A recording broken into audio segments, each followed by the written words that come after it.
Welcome to the Daily Fantasy 5 for this Saturday, August 10th. This is episode 170. I'm Scott Gerson, your host, and we are bringing you the 5 things you need to know every day in the world of fantasy sports. Today, we are continuing the NFL Countdown Extravaganza. We are 25 days now from the start of the NFL season on September 5th, and we are ready to go today with a Atlanta Falcons preview. We also have a lot of news to cover. Antonio Brown back in the news. Calloway back on the news, Andrew Luck, Trey Burton, Greg Olson. NFL heavy show today, not any injuries in Major League Baseball. So it's all NFL all day, and let's get started right after a word from our sponsor, www.mathradio.com, where you can help your kids do better in math class by purchasing an online math course for as little as $9.99 to help your kids get better grades, score higher on exams, and even get into college with one of the SAT math prep courses. This site is amazing. You can pick up any kind of course from third grade all the way up through high school to help your kids do better in math or even essay writing. Go to mathradio.com to pick up a course now for as little as $9.99. One-time price, never a monthly fee, and it's 30 days guaranteed. If you don't like it, just return it and get your money back. Totally risk-free at mathradio.com. All right. So our first story today is a little bit odd. Antonio Brown says he's not going to play football without his old helmet. So there's been a lot going on with Antonio Brown this offseason. He had the frostbite on his feet from the cryotherapy. He changed teams. He's now playing with David Carr instead of Ben Roethlisberger. Now he says he won't play football without his old style of helmet because the new helmet makes it hard to see. Yeah, lots of question marks going around with Antonio Brown. I loved his value. I guess I'm sticking with him at this point. I mean, he's dropping to like the end of the second round. I certainly love him there. If you can pick up, say one of those top picks like Barkley or McCaffrey in the first round, and then at number 1 or 2, and then pick up Antonio Brown at the end in the second round, I mean, that's pretty great value to me. I think he's a top 4 or 5 wide receiver. To pick him up as, wide receiver 10 and 11, I think is still good value. I'm not going to balk at this yet. I think he's going to be ready to play. Can't wait to see Hard Knocks again next week, and we'll see what's going on with AB. All right, let's talk about the Browns now. Cleveland Browns wide receiver Calloway has been suspended for 4 games for PEDs. So he would kind of be the third option behind Odell Beckham Jr. and Landry. He caught 43 balls with 586 yards and 5 touchdowns last season. He had some big games towards the end of the season. I remember starting him a couple times in daily fantasy. He was a decent option, but now, I mean, he's going to miss the first 4 games. Obviously, that doesn't help anything at all. He probably wasn't a player who was being drafted by a lot of people anyway. If someone was injured on that Browns team, he might be an option, but now with the PED suspension, that's going to hurt his value, obviously. Moving on, I'm getting a little bit nervous about Andrew Luck. He's still not comfortable with that calf injury that he suffered. He's not on the field, obviously. I'd like to see him out there doing something. I had him as, I think, my third quarterback. I'm moving him down. I've moved Matt Ryan ahead of him. So I don't really trust it. I haven't owned Andrew Luck in very many leagues. He's being drafted around 60 in ADP. So I don't really like to draft a quarterback that high. You've got to kind of pick him up in the 5th round, 6th round to get him. I prefer to draft my quarterbacks in the 8th, 9th, 10th rounds, somewhere back there, or even 11th or later. So yeah, not a big deal for me. But for Andrew Luck owners who have him in Dynasty, perhaps, I'd be a little bit nervous right now. You're not going to get value by trading him. So, I mean, there's nothing you can really do. But if you are in a redraft league, I would definitely move Luck perhaps down the board just a little bit. And it might convince you one more reason to wait on quarterbacks. Next up, I want to talk about tight ends a little bit before we get into the Atlanta Falcons portion of the show. One guy who has me nervous is Trey Burton. He has still the same sports hernia. He had surgery on it this offseason about 16 weeks ago. And this is normally a procedure that has you out for 7 to 8 weeks. Well, he still has not resumed football activities. So he's at the 16-week mark, which is twice the amount that this injury normally takes. So what is going on here? I'm certainly moving Trey Burton down my board. One guy who I'm going to draft above Trey Burton right now is Greg Olson. Olson seems to be 100% healthy. He's reiterated it over and over again. I know he's getting older, but when he's on the field, he has been very productive. So I'm going to go ahead and draft Greg Olson. Right now on ESPN, he's going at tight end 13, which I think is a bit high. On other sites like best ball sites like draft.com, he's going as tight end 19, 152 overall. I think that's good value. I actually just drafted him in a league this morning. I certainly like that. I like that his bye week is not on week 10. It seems like every tight end I like has a bye week of week 10. In a normal league, I wouldn't worry about it so much, but in best ball, it's not like you can drop somebody and pick somebody up. So you got to be a little bit more aware of those bye weeks. So I like having him as an option. I'm not sure when his bye week is, but I know it's not week 10 because all the other tight ends I like, Jeff Swaim, Goddard from Philadelphia, all those tight ends that I'm waiting on, they're all week 10 guys. So he's a nice option that's not week 10. So I've actually kind of gone with this new strategy where I'm drafting Olson, Eifert, and Jeff Swaim. So three guys that you don't have to spend a lot of draft capital for. You're drafting in the 14th, 15th, and 16th rounds, and you're picking up your guys very, very late at tight end. I mean, yeah, you have to draft three of them, but it's still very, very little equity going out for those tight ends, and you probably don't even have to draft them that high. But anyway, so down on Trey Burton, up on Greg Olson, and now let's move over and start the countdown. We're 25 days away from the NFL season, and today we're talking about the Atlanta Falcons. We're going to answer the three big questions surrounding this team, and then we're going to cover some fantasy, buy or sells, and then an over-under for the Las Vegas total wins. All right, let's start with my first question. How much upside does this defense have? So they can't go down much farther than they already were. They were 31st in defense last year, according to DVOA. That's not very good. Well, the defense didn't add any draft picks in the draft until round 4. So they're basically counting on injured players to return to form. The only free agent they signed, the highest free agent they signed was Adrian Claiborne for $2 million. So they didn't spend a lot of money on the defensive side of the football. So let's talk about the Atlanta defense and their health.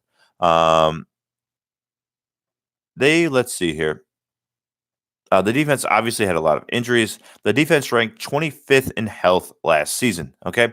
So that means of the 32 teams, they were the 25th most injured team on defense, on the defensive side of the ball. So yes, they were injured more than normal, but it wasn't like they were a top 5 injured team. They were 25th out of 32. So it's not that crazy.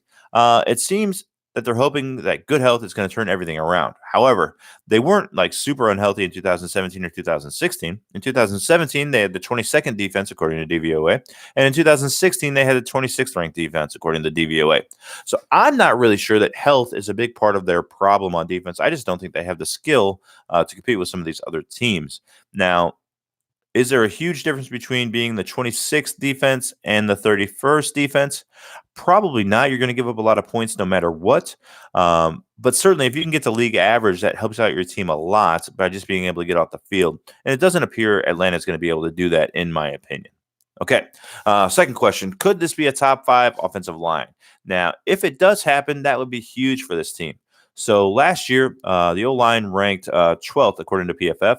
Which isn't bad at all. And they went out and they rebooted it anyway. Okay, they drafted a guard and a tackle in the first round of the draft. Right, that's 2 draft picks on offensive linemen. I think one of them got hurt, but what are you going to do? And then they spent $40 million on 2 more guards in free agency. Wow, that is a lot of capital to spend on the offensive line. So even though with the injuries, I think this Atlanta line is going to be better. Now, can they make that jump from 12th to top 5? Maybe not, but top 10 certainly seems probable for this team, and that's going to help out everybody on the offensive side of the ball. So speaking about the offensive side of the ball, this Atlanta team obviously has weapons. Isn't enough for Matt Ryan to win the MVP. He has great odds on basically any site you go to right now. You can pick up his MVP odds for 30-1. I think that's certainly reasonable. He doesn't have to win the Super Bowl to win the MVP. It's a regular season award. So if Atlanta can overcome, even if they just make the playoffs, I don't think they need to be a top 2 seed in the NFC. If they can just make the playoffs, and Matt Ryan is obviously clearly the best quarterback in the NFL, which certainly seems possible. He can put up numbers like that, especially if they have a very bad defense. He could certainly win MVP. It seems very obvious to me that it would happen more often than not in a 30. If you ran 30 simulations of the season, it's going to happen more than once. So I love these MVP odds for Matt Ryan at 30-1. Let's just talk about some of his weapons. He has Julio Jones, Calvin Ridley, Foreman. So lots of players to throw the ball to, and who can run the ball as well to help him move the ball down the field. So Ryan has been great. He was great last season. He's played 11 seasons. He's only missed 2 games. He's only 34, so it's not like he's 38 or 39. We shouldn't see that drop off quite yet. Revamped offensive line, which we talked about. Julio Jones, Calvin Ridley, Freeman. Sorry, not Foreman. Lots and lots of explosive weapons for him to work with. So I really do like Matt Ryan this year. I think he's a great opportunity to buy him as a MVP candidate. Okay. From a fantasy perspective, though, like I said, I moved Matt Ryan up to 1, 2, 3, 4 on my list of quarterbacks right now, just in front of Andrew Luck. I mentioned that earlier in the show. So he's being drafted right around that area. If I can get Matt Ryan in the 8th round, I'll jump on him, right? I'll draft him in that range. But he's typically gets drafted before I get up there to grab him. But I think he's a good value if you can get him that late. Typically, I'm waiting on quarterback. Julio Jones is going as the wide receiver 4. I like that as a late first-round option. I have no problem picking up Jones there, but there's not a ton of value. Ridley at wide receiver 26 seems about right to me, too. He's a top-end wide receiver 2 for his team. So that kind of makes him what? I don't know. Is he a flex play? If he's your 3rd wide receiver, you're probably very, very happy. I wouldn't necessarily like him as my wide receiver number 2. And then Foreman, it's not Foreman, it's Freeman, Devontae Freeman. He's a definite boom or bust player. He's going as running back 14 right now. Injured, he played 2 games last year. So it makes me a little bit nervous with the injury history. But, Atlanta has nothing else at running back. So he's going to be a 3-down back if he can be healthy. I would love to see someone come on this team like Jay Ajayi is still out there. I would have liked them see them picked up who got traded from the Browns. Johnson would have been great to see him on the Atlanta Falcons. I forget where he went, but would have been very nice to see him on the Atlanta Falcons. While we're talking here, let's see where Browns Johnson got traded. Let's do some live research here. He was traded to the Texans. Okay, so to replace the guy I've been saying his name wrong all day, Devontae Foreman. It's a 6th, 7th round pick. So I think that's a good deal for the Texans. That would have been a nice deal here for the Falcons as well. Would have liked to see them pick him up, or anybody who can really catch the ball. But JJ, I think it would be a nice backup there, some insurance for them as well. But it doesn't seem likely.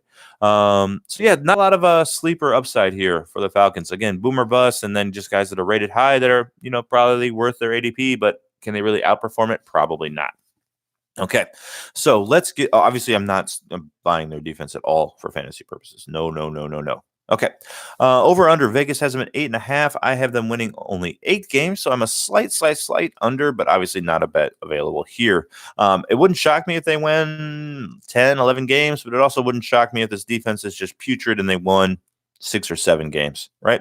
I think that's probably their floor. That offense should be good enough that probably 7 wins is their floor. But I see an 8-8 team very, very likely for this Atlanta Falcons, just because I don't expect this defense to be much better at all. So that is your Atlanta Falcons preview. I hope you enjoyed it. We'll be back tomorrow. I guess we'll be doing the Panthers probably tomorrow on tomorrow's show. Actually, I'm not sure about that. Let's hold off on that. We'll be doing another team for the Sunday show, and we'll be doing a mock draft as well. Not a live one, I'm sure. We'll just be recapping a mock draft that we do. Please give us a 5-star rating and a review over on whatever podcatcher you're using. If you're watching on YouTube, we'd love a subscription, and please tell a friend. And then visit our sponsor, www.mathradio.com. That's it for today. We will see you tomorrow. Bye for now.